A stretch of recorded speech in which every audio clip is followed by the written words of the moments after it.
Autolite and its 98,000 dealers bring you Mr. Cornell Wilde in tonight's presentation of Suspense.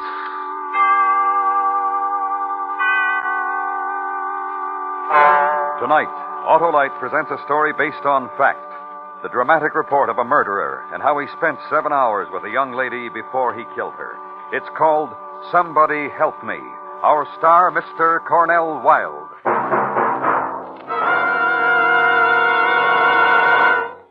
How would you like to feel that you have been responsible for your church, hospital, local YMCA, or other local or national recognized charity sharing in $100,000? Well, you can be if you are one of 25 selected in the huge $100,000 Autolite Family Charity Drawing. Now, here is what Mr. Mortimer Brandt, president of the National Cancer Foundation, says about the Autolite Family Charity Drawing. The Autolite Family Charity Drawing makes it possible for you to provide needed care to the victims of advanced cancer. I sincerely hope that you will designate the National Cancer Foundation as your charity. Friends, don't delay another day. Visit any one or all of these Autolite Family car dealer showrooms. DeSoto, Hudson, Plymouth, Studebaker, Dodge, Willis, Nash, Packard, Kaiser, or Chrysler. Fill out a registration form for the Autolite Family Charity Drawing and be the one to help your favorite church, hospital, or other local or national recognized charity share in $100,000.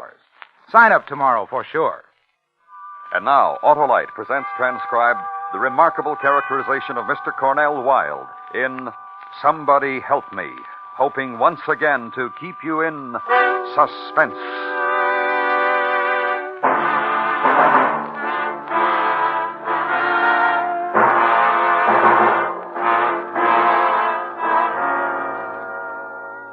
You are witness to a murder, a violence in a town on the eastern seaboard, an act of rage and of fury striking out from a place of darkness as deep within a man, which became someone's death. And here is the murderer. Now, you listen to me, Shirley, honey. I need you. I'm lonely for you, honey. Like all day today, like now, honey. Making the little whimpering sounds busting in here like you did when you got no right. I've got a right, Cheryl, being a husband to you like I was for so long. Husband. Eddie, gentle talking Eddie, who made my life miserable and ugly because he's a... You tell me, honey. What am I? What you are, I don't have to think about anymore, or worry about, or get ashamed about. You don't want to understand, do you, Cheryl? You're not even trying to, honey. It's over, Eddie. I don't have to try anymore. We're divorced 3 months now. And I'm doing great, doing fine. So who needs you, Eddie? I don't care what happens to you anymore. No, don't say a thing like that, honey. All you got to do is like me again like you used to. Stay away from me. Don't talk like that. Your throat goes hard when you talk like that. Hard instead of soft the way I remembered. Ellie. Don't do that, Cheryl! The scissors, Eddie. If you touch me once more, I'll kill you. So help me, I'll kill you.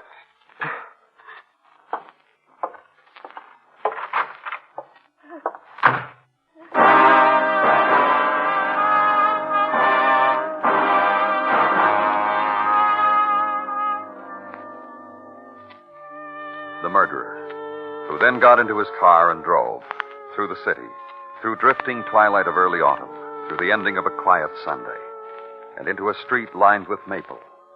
At the corner, a girl waiting for a bus. Hey, Eileen! Eileen, victim. Eileen Hall. It's me, Ed.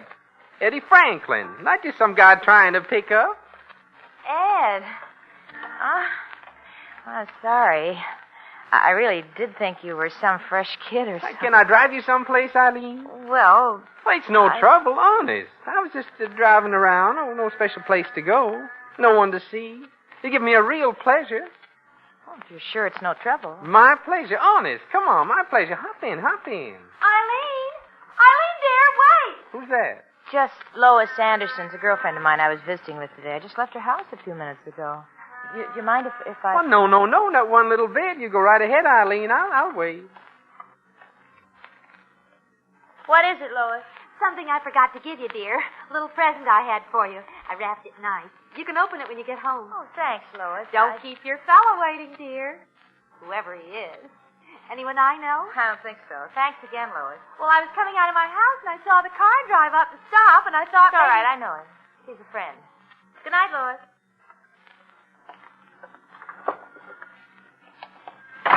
All set? Yes, Ed, thanks for... Don't mention it. Where to, miss? Well, I was just waiting for the bus to go home. Oh, you have to do that? Go home? No. Not really. I thought I'd get to bed Because early. I was just going to say... Yes? Well, I was just going to say if you don't really have to go home, well... Yes? Well, there's a drive-in up the road, and I thought maybe we'd stop and have a sandwich before... I mean, if you want to, Eileen. It's very sweet of you, Ed. I'd like to. Oh, well, my pleasure, Eileen.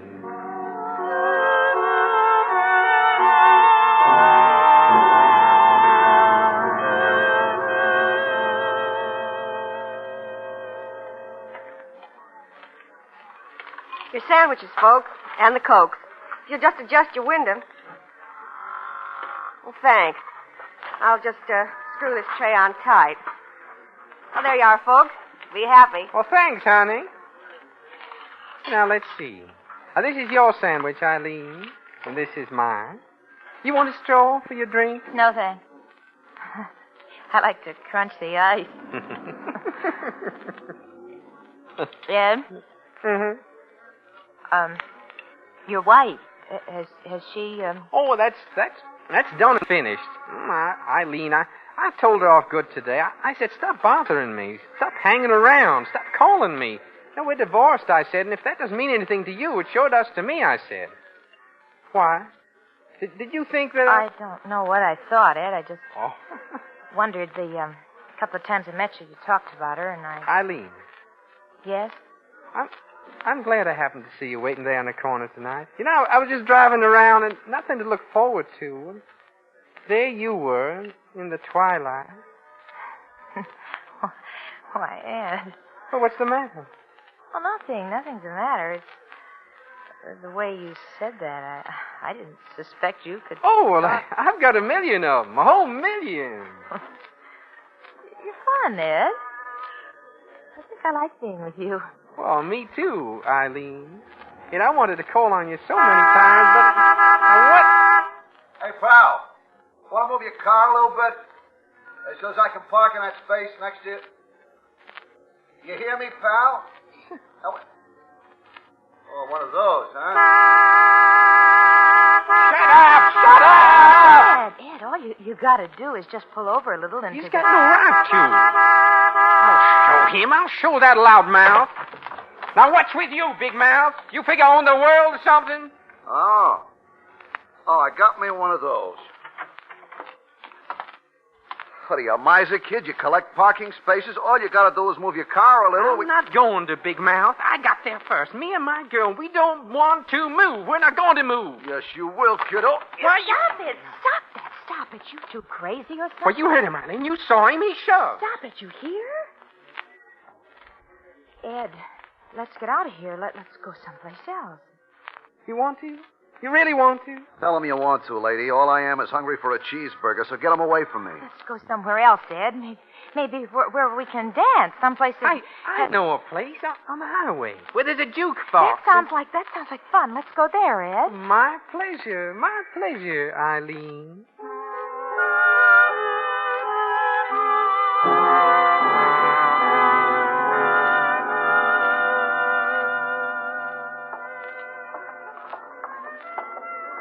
Pardon me, sorry. Can we get through here, please?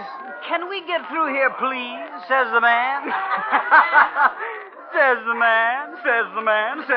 Oh, come on. Let the lady and I through here.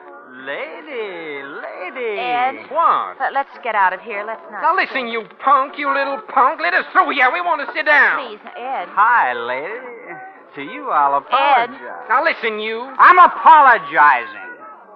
You want to get through? I'll get you through. Get out of the way. Out of the way. Let these two good people by. Let them by. Table you wanted, lady? Thank you. Sit down, lady. Now, mister, what about me being a punk before you sit down, that is? You tell me that. Oh, well, Before you sit down, that is. No, forget it. No offense. You know, all those people and bumping and everything. Sure. And you know what? Huh? Hi, I'm Bernie. Hi. Hi, lady. I'm Bernie. Eileen. And I'm Ed. Hi. Mind if I do? I knew you wouldn't. Sit down, Ed, and join along. Hi. Hello. What's the matter with you? Get him. Hey, Eileen. What? What do you want? What are you laughing at? Mostly you. A long face in this kind of place. Informal. You're friendly, Eileen. Now, we've forgotten. Come on. Sure. Sure it is. Eileen? Hi. You see, Eileen? Hi, Bernie. Yeah, me too. Hi, Ed. Yeah. Hey, you know what you ought to do, Ed? Hold up 3 fingers and yell beer so Eileen and me can finish out the dance. Yeah. Come on. All right. Hey, 3 beers. Hey, you, 3 beers.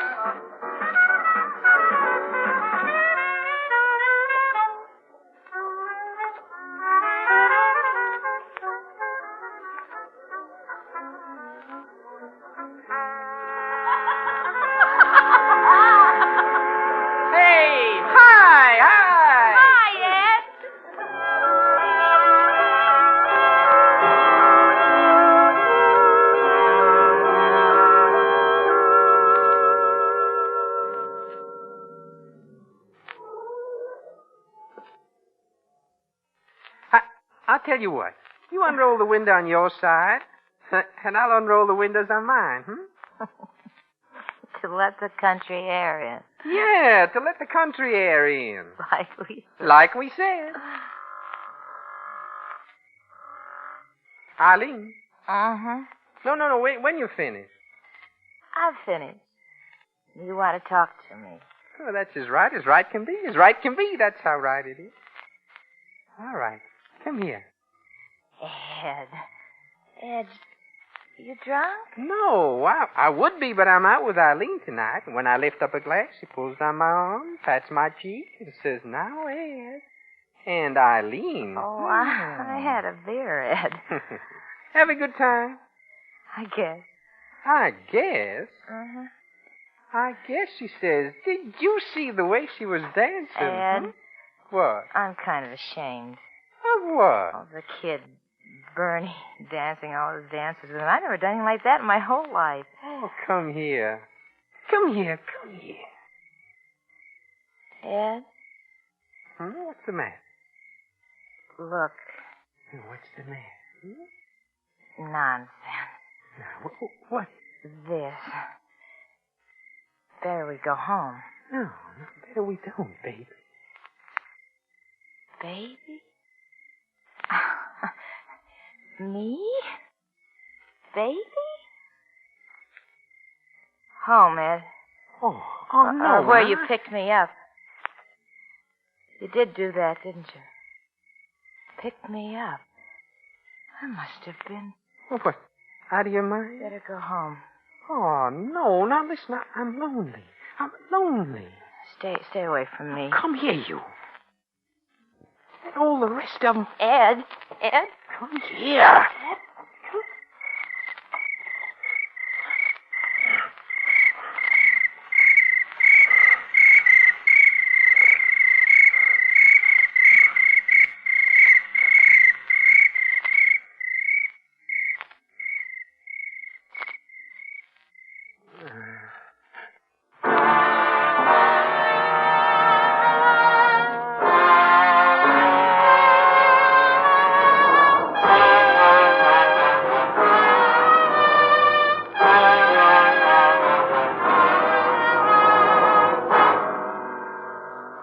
Autolite is bringing you Mr. Cornell Wilde in Somebody Help Me, a story based on fact.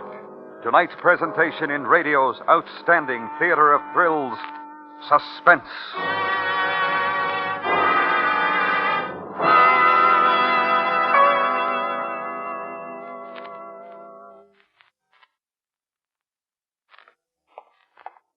Hello, Harlow. Why, hello, Jim. What's the good word? The word and the car is Chrysler, Harlow. Mm-hmm. I'm going down to pick up my new 54 Chrysler right now. Well, we're saluting Chrysler on Suspense tonight as a distinguished member of our Autolite family. And it'll soon be a distinguished member of my family, too, Harlow. What a car. Sleek and beautiful. But that's only part of the Chrysler story. What comfort. Chrysler seats are regular chair height with plenty of headroom and hat room. And for convenience and safety, there's Chrysler Power Steering, which is full-time power steering. Power brakes, and the most powerful engine on the road, the 235-horsepower Firepower V8 engine. Yes, sir, Harlow, my new Autolite-equipped Chrysler has everything but a driver. And I'm going to fix that right now. So long. Bye, Jim. Tell your dealer, by the way, that Autolite is proud of its long association with Chrysler and Chrysler dealers everywhere.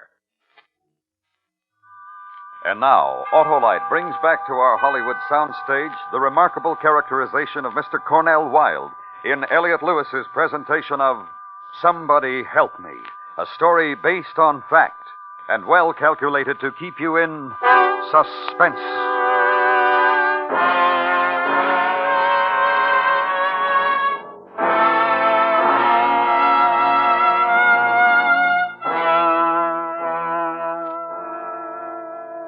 Eileen Hall was missing.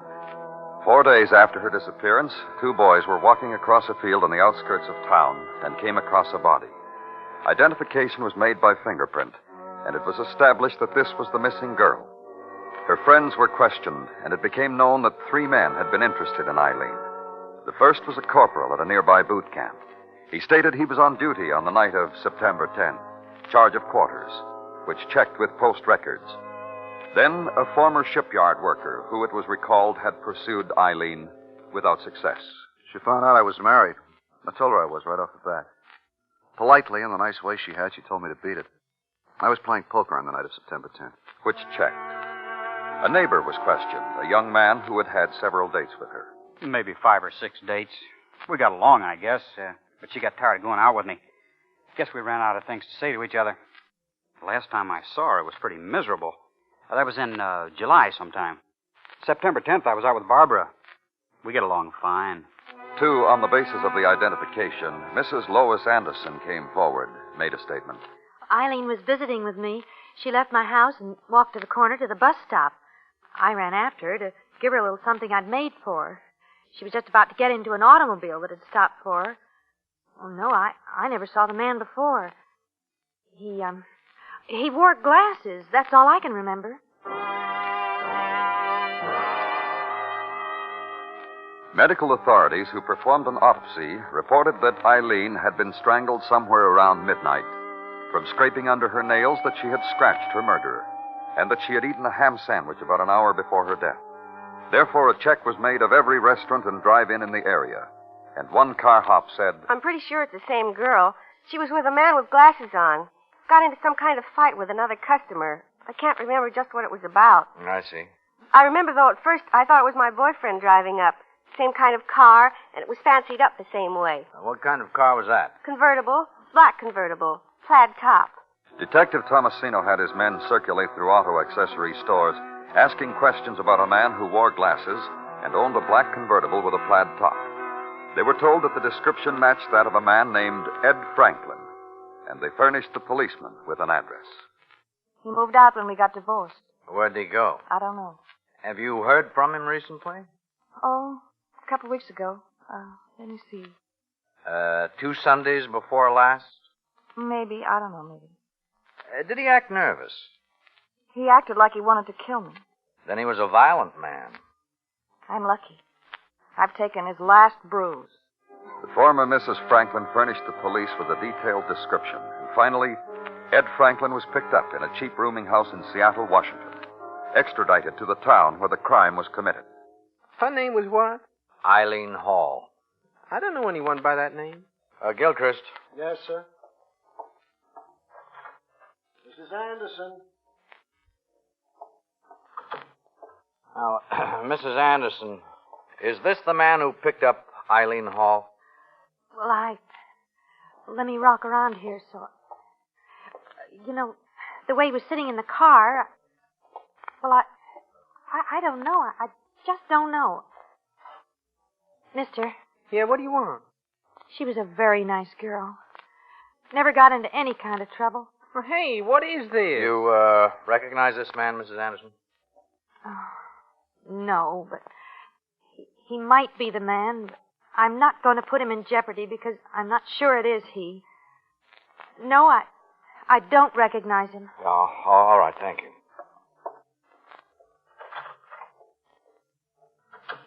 You see? See what?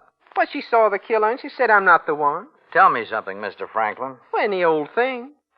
What were you doing in Seattle? Well, what's that got to do with... This is your home, Mr. Franklin. You were married here. Your job is here. Why did you go away? Restless. Why? Well, why does a man get restless? Tired of the same old thing? Well, that's right. Job, routine. Right. And the man gets lonesome. And the man gets lonesome, sure. For your wife? Well, what about her? I just asked if you got lonesome for her. Divorced her.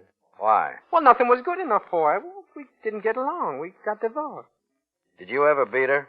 Well, no. Got along fine, then. I just told you we didn't get along. What line of work are you in? I'm a salesman. Leather goods. Wallets, belts, things like that? Yeah, that's right. Pretty good at it, too, huh? Sure. Then how come you were practically a vagrant in Seattle? Huh? Practically a vagrant in Seattle. Well, I... Upset about something? Running away from something? No. Then what? Well, just no, that's all. Get that boy, Gilchrist.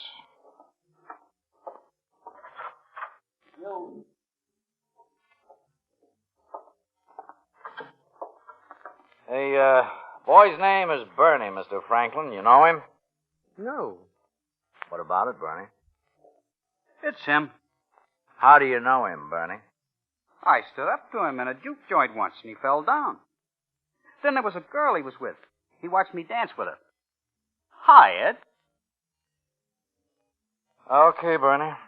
Gilchrist. Yes, sir. The two from the drive-in. This way, Bernie. Okay, you two.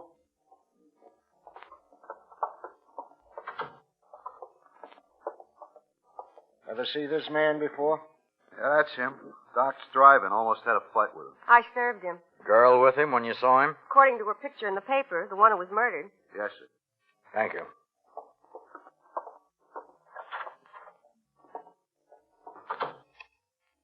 Well? Well, what? We got the middle of it, Franklin. You went to a drive-in and had a ham sandwich. You almost had a fight there. Then you went to a juke joint and you watched Eileen Hall dance with that boy. All we need is the beginning and the end. Now, look, I no more killed Eileen than... Well, all right, sure, I knew Eileen, but what does that prove? Nothing, except you said a few minutes ago that you didn't know her. Well, I didn't, not really. Well, she must have known you, else why would she get into your car? I picked her up. Oh, maybe, but I doubt it. I don't think she's the kind of girl who gets picked up. Well, where you been? Every girl gets picked up. Oh? Well, sure, where you been? How did you meet your wife, Franklin? Hey, now, wait a minute, mister. I just asked you a simple question. How did you meet your wife? Now, leave her out of it. Can't do that anymore, Franklin. Can't leave anything out of it.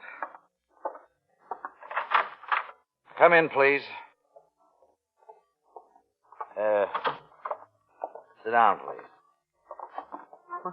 I was just telling Hello, you. Ed. Shirley, honey. You're in a lot of trouble, aren't you? Yes, I am, honey, but don't you worry about it. I'm not going to worry about it, I don't Ed. want you to, honey. I don't want you to worry about anything. I'll get out of this. We'll start all over. What? Oh, boy, am I glad to see you here. Ed. I can handle anything to throw at me now. Ed. Oh, it's true, honey. I'm not going to deny it. I was out with this girl. We went to a drive-in, and we went to a beer place. They had music there. You know, I didn't even dance with her, honey. Ed. I didn't... Take it easy. Will you listen to me? Well, what, honey? Ed. Sure, honey. What do you want? I don't care what happens to you. Listen to her. For what you've done, They can put you in the electric chair and they can flip the switch. You don't care, do you? You really don't. Shirley, please, please, please. I am in trouble now, and I'm frightened, and you remember how when it started, you and me. Remember how we said we'd beat each other, Shirley? Who needs her? Who needs her? I can get girls anytime I want. Pick a night, pick a time. Come on, honey. Come on. Hop in, honey. Eileen? Eileen? Franklin. What? What do you want? You were the man Lois Anderson saw, weren't you? The woman Eileen was visiting. Yeah. And the man who had the fight in the drive-in. Now, listen, that guy... The man who had the fight in the drive-in. Okay. And took her to the juke joint. It was just like that boy Bernie said. Okay. Why did you kill Eileen Hall? What? Why? What? I'm just like any other guy. I'm a good guy. But lonely sometimes, but I'm just like any other guy, not any different. Now, why did I kill her? She was close to me. She wanted to go away, and I got lonesome, so I held on to her forever. You understand? Yeah. For the rest of her life. And listen, that's what a fellow wants from a girl. I'm no different at all.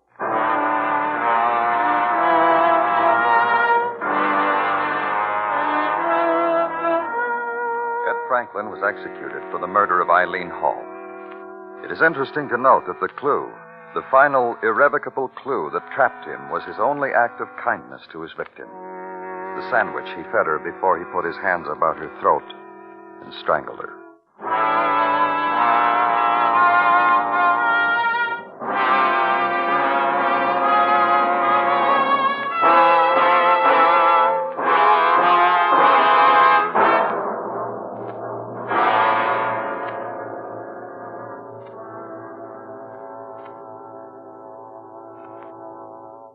Suspense, presented by Autolite. Tonight's star, Mr. Cornell Wilde. This is Harlow Wilcox again. Remember, you can now do your favorite local or national recognized charity the favor of a lifetime.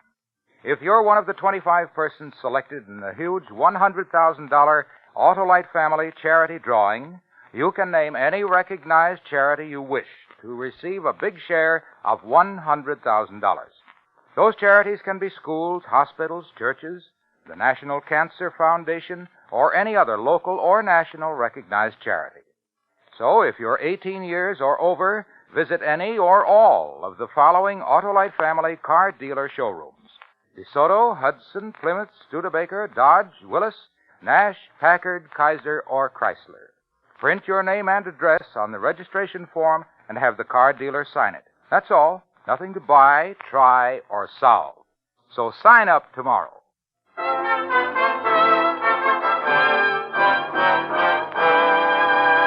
Next week, a story based on fact. The true report of a man who had everything going for him, but since all his dealings were illegal, it became necessary to move around more frequently than was usual.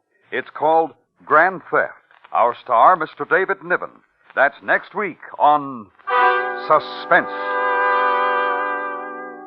Suspense is transcribed and directed by Elliot Lewis, with music composed by Lucien Moravec and conducted by Lud Gluskin.